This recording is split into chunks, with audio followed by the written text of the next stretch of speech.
Welcome to the Rocker Skating Podcast news of the week, and it is the last full week of December of 2025, and it's making me a little nervous. Is it making you nervous, Michelle? Just a little bit. It came up very quickly. I'm not sad to say goodbye to 2025, but I'm a little nervous about saying hello to 2026. Things are happening. Well, a lot of the things that are happening is that Olympic teams are getting confirmed, and some miracles are happening at the end of the year. We talked about this a few weeks ago. Daria Danilova and Michelle Siba have been sort of in jeopardy of the Olympic spot that they earned last year at Worlds because the Netherlands has a specific kind of criterion for getting on to the Olympic team, and that has to do with scoring. Was it 185? Was it? Yeah, it was 185. It was quite high. Very high. And so they were sort of required to get a 185 or higher at some international competition in order for them to actually get the spot. And luckily for them and for all of us as figure skating fans, they got the spot without getting the minimum score, which is great. Yeah. So we will see Danilova and Shiba at Milano at the Olympics. And they will be the first Dutch pairs team to ever compete at the Olympics. Let's go. So fun. Mm-hmm. More pairs. Anastasia Golubieva got her Australian citizenship, as Yay. she had told me to keep secret, basically, for a few weeks. Oh, you kept the secret? I had to. She was So like, very nice. She was like, you can't say anything. I'm like, fine. No, she actually didn't even say that. She was like, she hinted at it, and then she was like, don't even talk about the hinting. And I'm like, okay, fine. Oh, okay. Woo. So that was kind of what happened, but great to see them. Yeah. They were not looking their best at Golden Spin at the beginning of December. So hopefully they're making some improvements before getting to the Olympics. I wonder if they're going to do 4 continents now, especially, they No need team some event, so might as well. Yeah, it'd be helpful, right? Yeah. To get a little bit of competition time under their Yeah. belts, especially since they haven't done a full competition this year.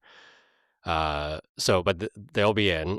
Therefore, the spots that we thought were going to potentially clear up are not clearing up for alternates. The only one I think left now is the Uzbekistan one, which has not been released. And there aren't many more competitions left before they can do that. I think they actually have to confirm whether or not they're using the spot like in early January. I have to go back and look at the rules. So soon we will know. And so the next spot would go to the French. France.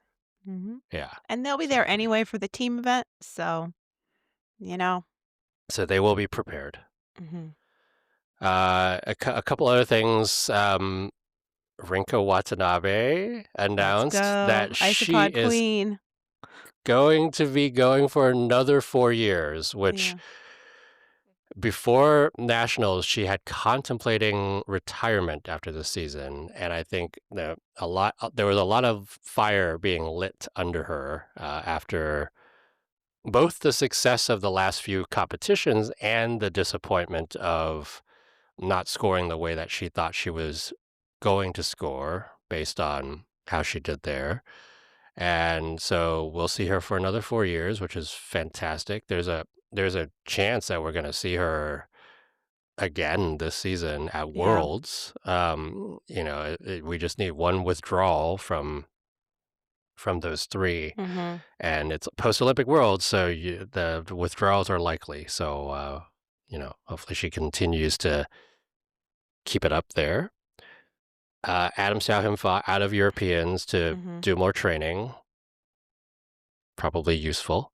Yeah. Um, and then what happened in Michigan, Michelle? Yeah, the US Figure Skating Nationals media guide came out, and all of the MIDA teams, the Michigan Ice Dance Academy teams, have taken Charlie White out of their list of coaches. So they're still with Greg Zerline and Tanith, but they are not working with Charlie White anymore.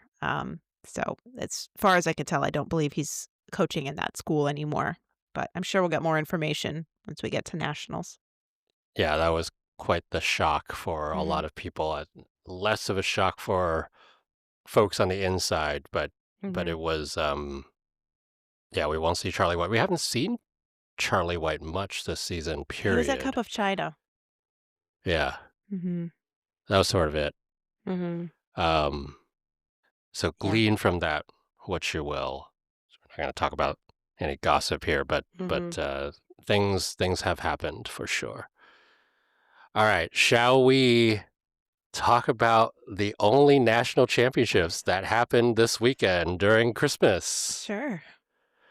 I mean, Let's Christmas go. came for a lot of the skating world Hmm. a week early at Japan Nationals, and they came again for Chinese Nationals. Hmm. And it was a lot of this was looking at what will happen to the one spot in each discipline Hmm. that the Chinese team has.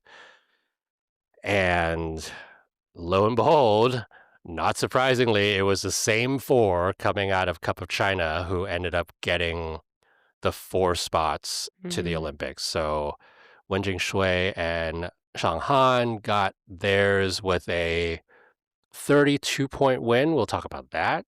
Wang and Liu got their dance spot, 202.06 in the dance event. Boyang Jin convincingly winning in the men's event, but we'll talk about what happened with the silver medalist because silver medalist wasn't even in contention because he wasn't at Cup of China. And a lot Hmm. of us were like, he should have been given how well he was Hmm. skating earlier in the season. And then Wu Yangzhang held off Yizhu for the women's spot, and it was unfortunately had Beverly done better at the Cup of China, it would have been Hmm. a much more intriguing, close kind of race. That they ended up being separated by 4 points at Chinese Nationals, and Yeah. I think Beverly Zhu probably skated some of the best skating of her career here, Hmm. and it just wasn't enough. She was trailing by so much, and then she lost here by 4 points. So, Hmm. so it'll be those four going to Milano unless something weird happens. But same four coming out of Cup of China going to the Olympics. Michelle, what were your impressions? Interesting. Interesting competition. I was quite sad to see my fave Dai Wei Dai down in fourth place. He had a rough competition. And I mean, I think it was a long shot to get him on the Olympic team to begin with, but I hope he has a good rest of the season and a better season next year. Um, yeah, Yeah, this I was don't know very what much. happened with him. I It was know. very like it was just he never found his footing Yeah, this season. yeah. Um, I mean, I agree. These events were very much what we expected. I think it was fun that there were some junior skaters that popped onto the podium in places we didn't expect. 14-year-old women's skater won the women's event, and she was on the Junior Grand Prix this year. Yeah. Jin Shu Shujia. Xianjin. Shu Xianjin. Yeah, I was watching her. She's got triple Lutz, triple toe, and yeah, she's good, but age ineligible. Would have been Yeah. age ineligible even under the old rule. So yeah. Well, what was also interesting was that there were a number of the top junior skaters who opted out of Chinese nationals this Mm. year. So like Yihan Wang, who Mhm. is I believe going to Junior Worlds already opted out. There are two Yihan Wangs, by the way. There's one who actually competed here, and then Mhm. there's another one who is the one who has been doing very well on the Mhm. Junior Grand Prix. and she opted out of this one. And then there were a couple of the second pair at Junior Grand Prix final was Zhang and Feng did not Oh, yeah. come Yeah. to senior nationals either, but Guo and Zhang, your faves, Our did quad twisties. Yeah. and finished second. Yeah. Let's go. They were so good. Yeah. Yeah. I They're thought they awesome. outscated Sui and Han. Yeah. Like, You know, technically, they outscated Sui and Han for Sway sure. and Han were not as on it at this competition as I would have liked to see them, especially in the free skate. I still feel like they're not quite on their game yet.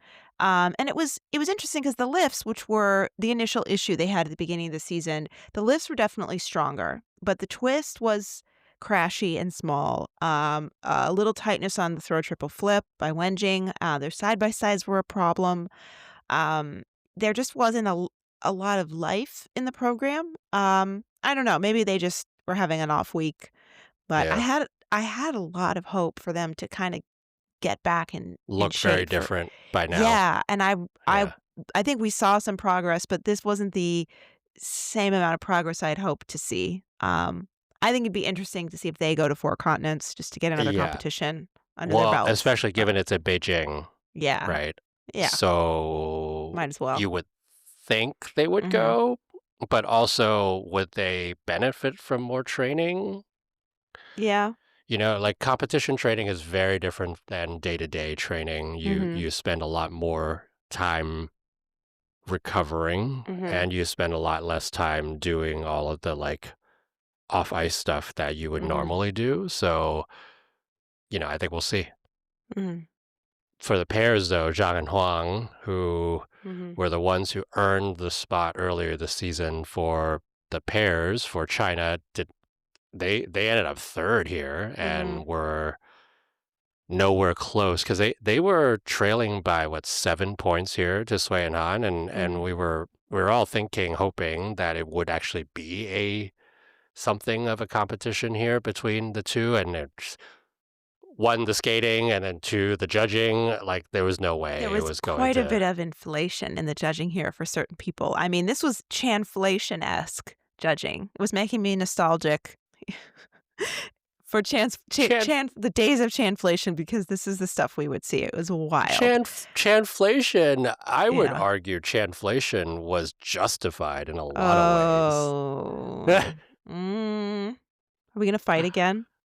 Maybe we will. When Patrick was Um, skating well, I was completely on board, but when he would get those scores with multiple mistakes, then I was just a little bit aggravated. Um, yeah. And it's weird how it only came out that way at Skate Canada, and other competitions, it just didn't work out that way. It was just it was a little interesting, a little confusing. But well, Skate speaking of Canada. crazy scores, this dance event was like, Wang and Lu getting a 202, that was very generous. Yeah. I mean, everywhere you look, the Uh-huh. scores were a little Yeah. nuts. Yeah. But Yeah. it's Mhm. they relatively speaking, everybody was where they should have been, right? Mhm. I think that's Yeah. probably the most important thing. Except Die Way Um, Die. except except I would die. But what I was gonna say was we're Mhm. skipping around here, but in the men's event, Yudong Chen was Mhm. second, Mhm. and he was he was not at Cup of China. It was Bo Yangjin, it was Chen Mingpeng, and it was Dai Wei Dai who were at Mhm. Cup of China. So he didn't even have a chance to get to the Olympics, and he's been the one who has had the highest score for the Chinese men outside of Mhm. Bo Yangjin all season, and this was the same thing here. He got the silver medal. So Mhm. um, I hope he continues to skate because I Mhm. think I think he's a great skater. Did they put him on the Four Continents team? I don't know. Mm. Not sure.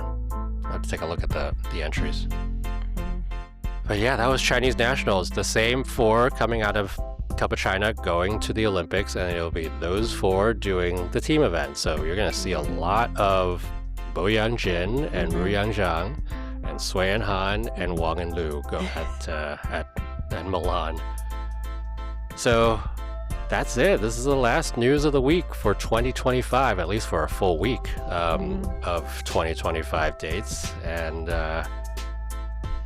can't wait for 2026 to start. This will be pre-New Year's news of the week for everyone. Bye. Bye.